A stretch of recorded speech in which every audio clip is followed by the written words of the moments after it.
ছোটবেলা থেকে আমাদের সাথে দুইটা খুব খারাপ কাজ করা হয়েছে। এক নম্বর খারাপ কাজ, আমাদেরকে শেখানো হয়েছে অর্থই অনর্থের মূল, এই বিষয়ক ভাব সম্প্রসারণ আমাদেরকে করানো হয়েছে, যেই কারণে আমাদের মধ্যে একটা ধারণা চলে আসছে যে হ্যাঁ, টাকা পয়সা মনে হয় খুব খারাপ একটা জিনিস। এবং আরেকটা কারণ হলো টাকা পয়সা নিয়ে কখনোই ওপেনলি আমাদের সাথে কোনো কথাবার্তা বলা হয় নাই। বেশিরভাগ সময় টাকা পয়সা নিয়ে কথাবার্তা লুকানো হয়েছে, এবং বাবা মা যখন টাকা পয়সা নিয়ে কথাবার্তা হয়েছে বা কোনো ঝামেলা যখন হয়েছে, সাধারণত আমাদের থেকে একটু দূরে নিয়ে যে আমাদেরকে ওইটার মধ্যে ইনভলভ না করে বরং আমাদের থেকে আড়ালে যে ওটা নিয়ে কথাবার্তা বলা হয়েছে যেন এটা একটা ট্যাবু, মানে একটা খারাপ জিনিস। আসলে ব্যাপারটা এমন না। এবং আরেকটা যে স্যাড ব্যাপার হয়েছে বাংলাদেশের ইকোনমিতে, সেটা হলো আমাদের আশপাশে যারা বড়লোক হয়েছে তারা বেশিরভাগ সময় ঠিক উপায়ে বড়লোক হয় নাই। আমরা আশপাশে যখন বড়লোক মানুষজন দেখি বা বড়লোক মানুষের এক্সাম্পলের কথা যখন আমরা ভাবি, এমন এমন মানুষ আমাদের মাথার মধ্যে আসে যারা ঠিক পারফেক্ট রোল মডেল না। এদের মতো কেউ হইতে চায় না, যদিও তাদের অনেক টাকা হয়েছে। এবং এরা যেহেতু ঠিক উপায়ে বড়লোক হইতে পারে নাই, এই কারণে আমাদের মাথার মধ্যে বড়লোকের যে সিনারিওটা, যে পারসেপশনটা, সেটি একটু খারাপ হয়ে গেছে, যে কারণে মনে হয় টাকা পয়সাই মনে হয় খারাপ একটা জিনিস। আসলে ব্যাপারটা একদমই এরকম না। এবং এই রিয়ালাইজেশনগুলো যেগুলো আমি আপনাদের সাথে শেয়ার করবো আজকের এই ভিডিওতে, এগুলো আমি যখন থেকে বুঝতে পারছি তখন থেকে আমার পুরো জীবনের প্রতি দর্শনই অনেক বদলায় গেছে বলে আমি বিশ্বাস করি। এবং আমি চেষ্টা করবো আপনাদেরও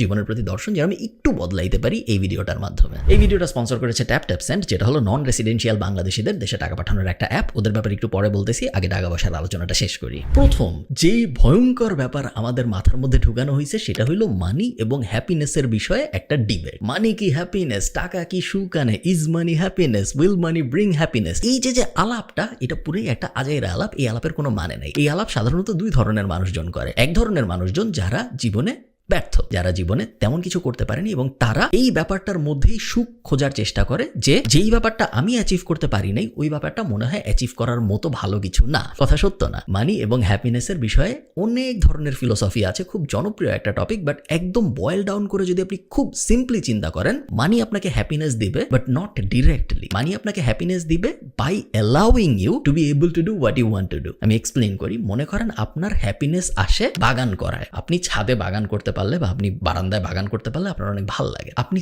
তখনই বারান্দায় সারাদিন বাগান করতে পারবেন বা ছাদে সারাদিন বাগান করতে পারবেন, বিশাল একটা ফার্ম কিনে আপনি সারাদিন বাগান করতে পারবেন যখন আপনার ফাইন্যান্সিয়াল ফ্রিডম থাকবে, যখন আপনার টাকা থাকবে। কারণ টাকা আপনাকে আপনার সময় ফেরত দেয়। টাকা যেহেতু আপনাকে আপনার সময় ফেরত দেয়, এই কারণে তারপরে আপনি আপনার ওই সময় দিয়ে যা করবেন ওইটার থেকে হ্যাপিনেস আসবে, সরাসরি টাকার থেকে হ্যাপিনেস আসবে না। এটা একটা খুব বড় ধরনের ভুল ধারণা, যেটা আমরা একদম ক্লিয়ারলি বুঝতে পারি না অনেক সময়। মনে করেন আপনার ট্রাভেল অনেক পছন্দ, টাকা দিয়ে আপনি ট্রাভেল করবেন না, টাকা দিয়ে আপনি এমন কিছু করবেন যাতে করে আপনার সময় বাঁচে, যেই সময়টা দিয়ে আপনি ট্রাভেল করতে পারতেছেন। So directly money will not bring you happiness, but money আপনার জীবনকে এমন একটা জায়গায় নিয়ে যাবে, মানি আপনার জীবনকে এমন একটা ফ্রিডম স্টেজে নিয়ে যাবে যখন আপনি আপনার সময়কে, আপনার হ্যাপিনেস আসে যেই জিনিসটায়, ওই জিনিসে ব্যয় করতে পারবেন। ওই জিনিসে ব্যয় করার মতো এনাফ সময়ও আপনার থাকবে এবং ওই জিনিসে ব্যয় করার মতো এনাফ অর্থও আপনার থাকবে। এই কারণেই পৃথিবীর বেশিরভাগ বড়লোক মানুষ সুখী। পৃথিবীর বেশিরভাগ বড়লোক মানুষ এই জন্য সুখী না কারণ তার ব্যাংক অ্যাকাউন্টে কোটি কোটি টাকা আছে। ব্যাংক অ্যাকাউন্টে কোটি কোটি টাকা থাকার কোনো মানে নাই। আপনার ব্যাংক অ্যাকাউন্টে 1 কোটি টাকা আছে ভার্সেস আরেকজনের ব্যাংক অ্যাকাউন্টে 10 টাকা আছে, দুই জায়গায় ব্যাংকের লাভ বা ব্যাংকের ক্ষতি। আপনার কি? টাকা তো কাগজের মধ্যে একটা নাম্বার ছাড়া আর কিছুই না। বাট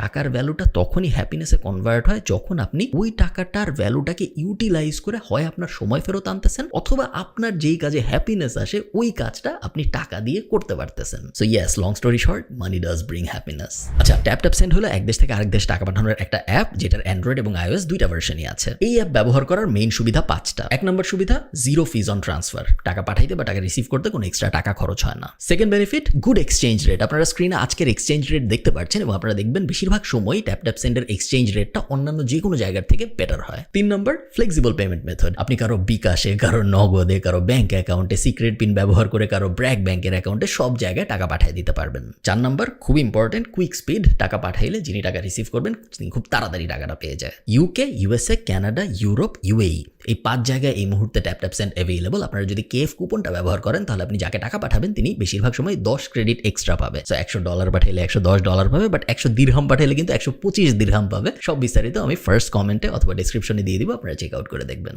এই ব্যাপারটা না খুব অবভিয়াস, বাট মানুষজন বেশিরভাগ সময় বুঝে না যে the value of money is in spending it. আপনার টাকার উদ্দেশ্যটা জীবনে বুঝতে পারাটা জরুরি। আপনার একটু আগে যে ব্যাপারটা বলতেছিলাম ওই ব্যাপারটা কিন্তু ভয়ঙ্কর ধরনের সত্য এবং এটা মানুষ বুঝে না। টাকা কিন্তু সঞ্চয় করার জিনিস না, টাকা বিনিময় করার জিনিস। হ্যাঁ, আপনি টাকা সঞ্চয় করবেন না এটা আমি বলতেছি না। হ্যাঁ, আপনি টাকা সেভ করবেন, আপনি টাকা ইনভেস্ট করবেন, সবই করবেন, বাট প্রাইমারিলি টাকার মূল কাজ হইল বিনিময় করা। টাকা আবিষ্কারই হয়েছে বিনিময় করার জন্য, যেন টাকার বদলে আপনি আপনার যা লাগবে সেটা নিতে পারেন। আপনি যদি এমন কেউ হন যে টাকা আয় করে জাস্ট টাকা জমানোর জন্য, তাহলে আপনি আপনার জীবন একদম পারফেক্টলি লিড করতেছেন না। আপনার জীবন এইভাবে লিড করার কথা না। আপনার জীবনে টাকার মূল ভূমিকা হওয়া উচিত এটাকে কনভার্ট করে হ্যাপিনেসে নিয়ে আসা। কারো কারোর জন্য এই হ্যাপিনেস আসে নতুন একটা মোবাইল থেকে, কারো কারোর জন্য এই হ্যাপিনেস আসবে নতুন একটা বইয়ের থেকে, কারো কারোর জন্য এই হ্যাপিনেস আসবে নতুন একটা ট্রাভেল প্ল্যান থেকে। বাট এই হ্যাপিনেস আনার সময় আপনার রিজনেবল হওয়াটাও অবশ্যই গুরুত্বপূর্ণ।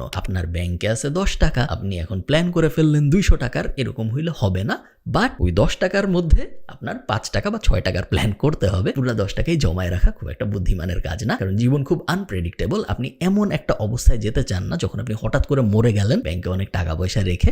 এটার কিন্তু কোনো মানে নাই জীবনে। Third, how you make money is very very important in the long run. আমরা এমন একটা সময়ে বসবাস করতেছি, এমন একটা যুগে বসবাস করতেছি যেখানে এভরিথিং ইজ ডকুমেন্টেড। আমরা কিন্তু ওই আমলে এখন আর নাই। 300 বছর 400 বছর আমলে ব্যাবিলনের র্যান্ডম একটা জায়গায় র্যান্ডম একজন কি করছে কেউ জানে না। ওই যুগে কিন্তু এখন আর আমরা নাই। এখন সবাই সব জানে এবং সব ডকুমেন্টেড। 40 বছর পরে বা 30 বছর পরে যে আপনি এরকম একটা দিন দেখতে চান না যখন আপনি মানুষকে বলতে পারবেন না যে আপনি কিভাবে আসলে আপনার টাকা আয় করেন। বড়লোক হওয়া যে উচিত এই বিষয়ে অনলাইনে বাংলাদেশে আমার থেকে বেশি কথা কেউ বলে নাই। অনলাইনে যে টাকা পয়সা নিয়ে কথা বলা যায় এই ব্যাপারটাই হয়তো আমি জনপ্রিয় করার একটা ভূমিকা রাখছি বলে আমার মনে হয়। এখন অনেক মানুষ টাকা পয়সা নিয়ে কথাবার্তা বলে। আমি যখন কথাবার্তা বলা শুরু করছি টাকা পয়সা নিয়ে 2017-18-তে, তখন এত মানুষ কথাবার্তা বলতো না। বাট টাকা পয়সা আপনি কিভাবে আয় করতেছেন এটা equally important if not more. যে টাকা আয় করার সাথে যখন আমরা এই ব্যাপারটা কম্পেয়ার করি, তার কারণ যেটা আমি ভিডিও শুরুতে বলছিলাম, এরকম অনেক মানুষ আমরা চিনি যারা আমাদের থেকে অনেক অনেক অনেক অনেক বড় লোক। তারা লুকায় থাকে, তারা কথা বলতে পারে না, তারা কোনো একটা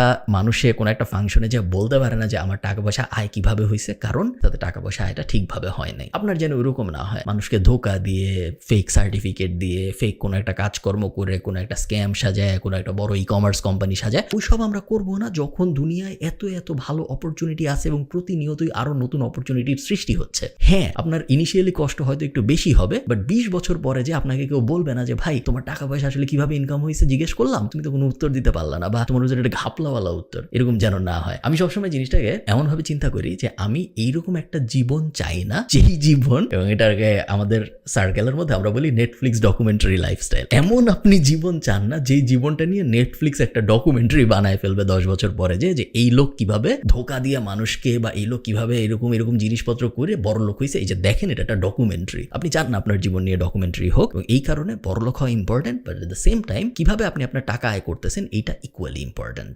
4 নাম্বার, প্রবাবলি আমার জীবনের সবচেয়ে বড় রিয়েলাইজেশন, যেটা আমি আরো আগে বুঝতে পারলে আমি আরো অনেক দূর চলে যাইতে পারতাম। হায়ার সেলিং থাকাটা অনেক ইম্পর্টেন্ট। আমরা যেহেতু বাংলাদেশে বড় হয়েছি, আমাদের যেহেতু আপব্রিঙ্গিং বাংলাদেশে, আমাদের আশপাশে আমরা যেহেতু একটা ইনভিজিবল সিলিং দেখতে পারছি, সো আমাদের ছোটবেলায় মনে হয়েছে যে কেউ যদি মাসে 50,000 টাকা আয় করতে পারে খুব বড় ব্যাপার। তারপরে আরেকটু বড় যখন হয়েছি, যখন আমি ইউনিভার্সিটিতে পড়া শুরু করছি নর্থ সাউথে, তখন 1 লাখ টাকা কেউ আয় করতে পারলে বিশাল ব্যাপার। ওই সময় আমার মনে আছে সোলাইমান সুখন যখন বলতো আমি 6 ডিজিটে আয় করি, এটা একটা বিশাল ব্যাপার ছিল, কারণ 6 ডিজিট মানে 1 লাখ টাকার বেশি প্রত্যেক মাসে, বিশাল বিশাল অকল্পনীয় একটা ব্যাপার যে কেউ এত টাকা আয় করবে। তারপরে আস্তে আস্তে এই সিলিং বড় হওয়া শুরু করলো। এরপরে আমরা দেখলাম অনলাইনে মাসে আয় করুন 10 লাখ টাকা, মাসে আয় করুন 20 লাখ টাকা, এই টাইপ জিনিসপত্র ভাইরাল হওয়া শুরু করলো, এবং আস্তে আস্তে মানুষের মধ্যে একটা রিয়েলাইজেশন আসা শুরু হইলো যে 50,000 টাকা পার মান্থই মনে হয় এন্ড গোল না, 1 লাখ টাকা পার মান্থই মনে হয় এন্ড গোল না, 10 লাখ টাকা পার মান্থই মনে হয় এন্ড গোল না। সিলিংটা আস্তে আস্তে উঁচা হওয়া শুরু করলো, আকাশ আস্তে আস্তে উপরের দিকে যাওয়া শুরু হইলো। এই আকাশ উপরের দিকে যাইতে পারাটা, আকাশ উপরের দিকে নিতে পারাটা,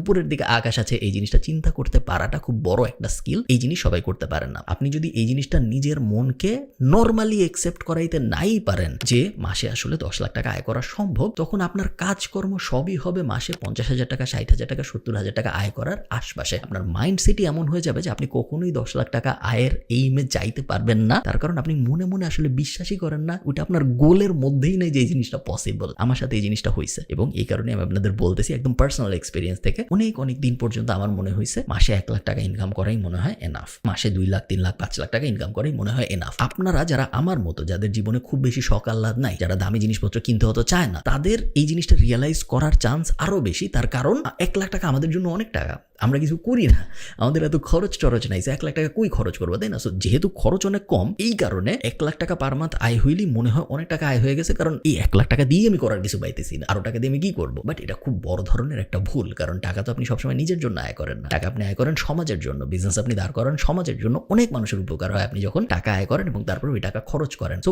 মাইন্ড শিফটটা পুরোপুরি বদলায় ফেলতে হবে, এবং একবার যখন আমি এই মাইন্ড শিফটটা বদলাইলাম যে না, আমার পক্ষে মনে হয় মাসে 1 কোটি আয় করা সম্ভব, আমার পক্ষে মনে হয় মাসে 2 কোটি আয় করা সম্ভব, তখন আমি বুঝলাম যে আমার পোটেনশিয়াল আসলে কত। এবং তারপরে আস্তে আস্তে এমন দিন কিন্তু আসছে যখন আমি মাসে 3 কোটি আয় করছি, 4 কোটি আয় করছি, এবং তখন আমি বুঝছি যে সিলিং আসলে কত উপরে নেওয়া সম্ভব, এবং যত আর্লি স্টেজে আপনি সিলিং উপরে নিতে পারবেন তত ভালো।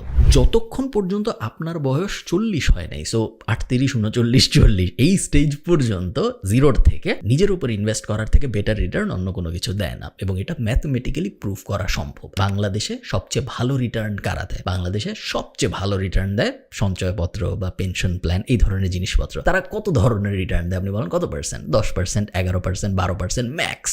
বেশিরভাগ জায়গায় আসলে 8-9% এরকম। তো আপনি যদি 1 লাখ টাকা রাখেন, তাহলে 1 বছর পরে আপনার ওই 1 লাখ টাকার 10% রিটার্ন আসবে, বেস্ট কেস সিনারিও। হাউএভার, আপনার বয়স যদি হয় 40-এর কম, আপনি যদি ওই 1 লাখ টাকা নিজের উপর ইনভেস্ট করেন, নিজের উপর ইনভেস্টের বেস্ট উপায় হইল বই, র্যান্ডম বই না।